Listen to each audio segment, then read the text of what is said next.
It's a sociological wonder. Where is Chief Donatus? Where are the sociologists? Can you understand? Can you explain that? It's a wonder. It's a wonder. Those are the people you want to convert. And Jesus said we should, we should begin from Jerusalem. Why will we be? We will make more converts in Samaria. Leave these people. But Jesus did not only declare the revival, he also dictated how the river of the influence of the revival should flow. And there were 2 times that he did that. In the book of Acts chapter 1 verse 8, are you there? From Jerusalem to what? Judea to where? To Samaria to where? Jesus dictated the flow of the river of. Don't go to Samaria if we have not conquered Judea.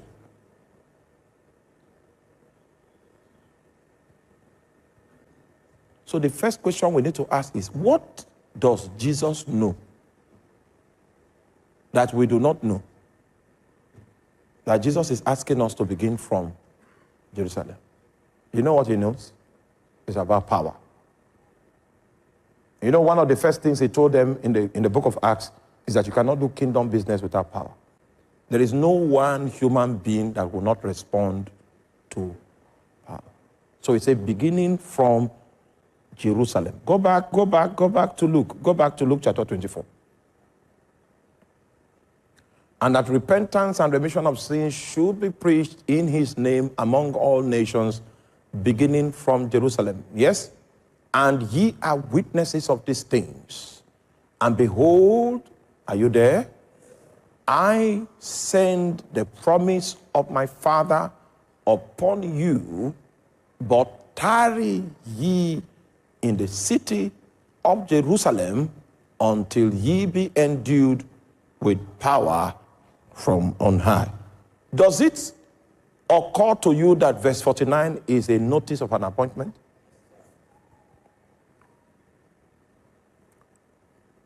The other time we spoke about our appointments, people from the corporate world gave us the 3 things that make an appointment: the venue of the appointment, the date of the appointment, and what? The time. Oh yeah, I like you. Can we go back to the kind of appointment Jesus gave? In the appointment Jesus gave, it's only venue that he revealed. He didn't reveal the date, and he did not reveal the time. So how do you meet up with this appointment? Tarry ye. Oh, you're not full.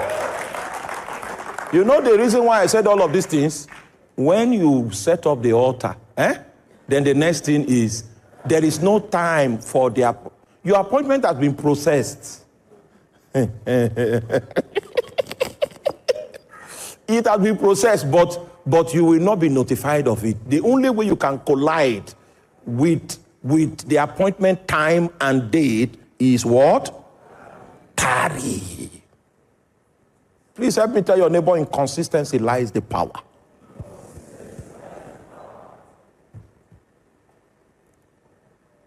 Now, my friend is in the hall. You will continue from here. So as I round up, wait. Keep. This week we have serious business. We have serious matters to attend to this week. Let me tell you my own personal testimony before I step down. Because the idea of this week is what you need to set up a personal altar. If all of us have a functional personal altar, the counseling line that appears before my table will reduce. Somebody sent me a message that all my sisters, their marriages are not working. They've gone back to their to our father's house. I want to come and say, what are you coming to see me for? So what will I? So I should now. Hey, you know why everybody wants to see me? Nobody wants to tarry. And I'm not saying this to stop you from seeing me. I'm not saying this to stop. I'm just saying that let us add tarry into this matter.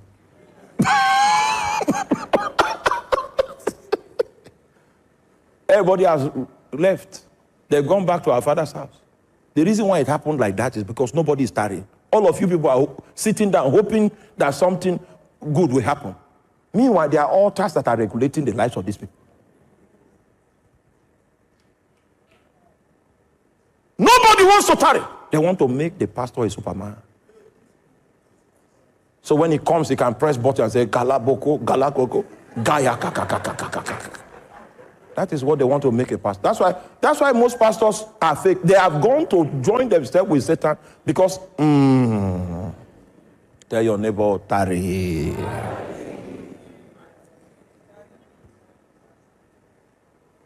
So when I went for youth service, I made up my mind before I departed for Kano. That I will pray the way I've never prayed before. I will fast the way I've never fasted. And I will give the way I've never given. That was my resolve. In order to help me keep my vow, when I got to camp, they stole my meal ticket. So the possibility of going back on my promise did not exist because the options were not many. May your meal ticket be. They stole my meal ticket the first night upon my arrival at the camp. So my fasting started almost immediately. Those were the days where we only had batch A and batch B. Batch A will come to camp in January, and batch B will come to camp in July. So we came to camp in January. The temperature of Kano that year was 11 degrees in the night. Now, do you know what it feels like? You want to begin a prayer adventure, and then the temperature now drops to 11 degrees. The meaning of 11 degrees is that it's very convenient for sleeping. If you don't have something that is more than a New Year resolution, the circumstances will make you not to be able to fulfill your vow.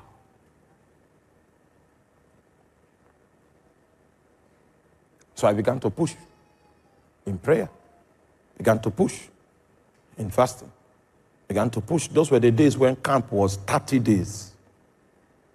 And after 30 days, we were released.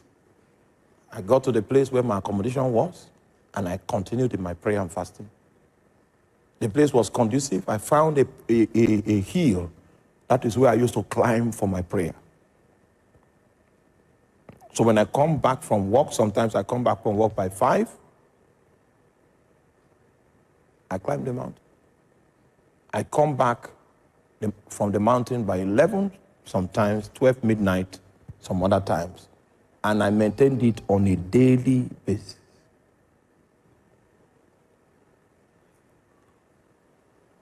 So I was praying for January, prayed February, prayed March, prayed April, prayed May, prayed June. In June, God now told me, it was very clear. He said, I can see you are praying. So I got angry. I said, I've been praying since January. What was the meaning of that thing you came to? You know why? I was not trained. The reason why God spoke to me and told me those words that we may consider not to be important is because he had already scheduled the day of the appointment.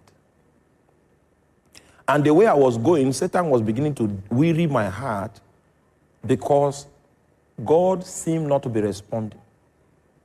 So in order not to allow Satan succeed with his mind bending, God said, I see you are praying. The meaning is, you have not reached the day of the appointment. Continue doing what you are doing. When the day of the appointment reaches, you will have your encounter. That was a prayer I did that I counted how many days I fasted. So it took 264 days before God encountered me. I will not be here today preaching to you if I didn't have that encounter. 264th day, I finished from my prayer on the mountain, came back into the room, because the prayer started becoming so intense that when I come from work with my tie, if I'm late, I don't drop it. I take the tie to the mountain. So I came back from the mountain with my tie on, entered into the room to remove my tie. It was 12 midnight. Right? That was when I ran into 4 angels in my room. They suspended time. This thing you call time was suspended. I was going into the past and into the future. They were taking me into the past and into the future, into the past and into the future. They left me by 3 a.m. in the morning. What I'm telling you is on the 20th of October, 2001. 20th of October, 2001. 21st of October, 2001. I came again, dropped my things, began to pray in tongues in the room. This time now, to go to the mountain, I've not gone. I came to the room, changed, to go to the mountain, then they stopped me. I was in that room until 3 a.m. in the morning, from 6 p.m. in the evening. It was in that second encounter that I knew that the place of my primary assignment was the city of Makot. Are you there?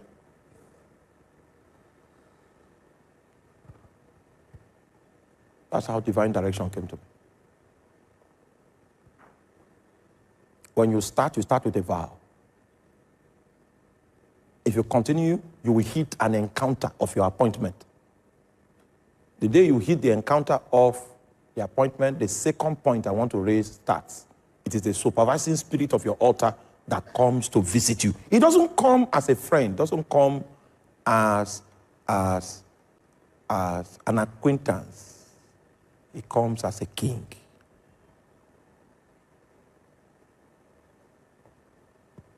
It comes to prescribe. It comes to give you direction.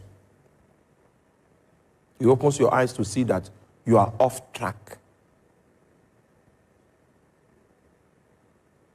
Are you there? So the human attendant must commence his assignment of priesthood with a solemn vow. This flame that I've kindled now, it will never go out. Go and study the temple. You will see a flame there that they commanded the priest that this flame should not go out. Priesthood is a lifetime thing. It's not hit and run. If you are not ready to begin, no problem. Go become a nominal Christian. But the day you get ready, just know that this fire that I'm kindling now, I will kindle it for life. If you are not ready for that challenge, don't worry. It's not for everybody. 264 days before God came.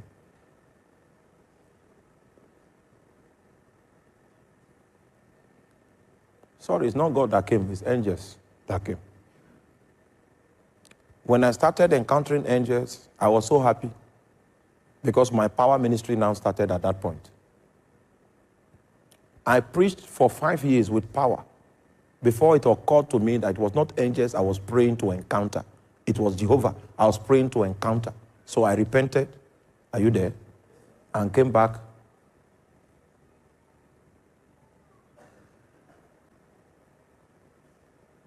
You will encounter many things when you begin to do if prosperity can even fall upon you suddenly.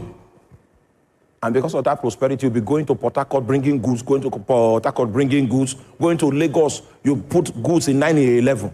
You do that for 11 years. Then you will remember, it was not goods that I was looking for when I started. My own was the angels began to minister to me, and I started power ministry. That's where that sensitivity to know if an angel is in the room is that time that I got it. When demons are walking, I will know it. I will know the gift of discernment of spirit. Among all the prophetic gifts, the strongest of my life is discernment. I do business with invisible beings. If I know the song to sing for them to come, I know the song. If here, I can sing that song. If I sing it and continue singing, it may not make sense to you, they will come here. No man taught me this. I learned it by the altar. There are lessons that you will learn by encounter.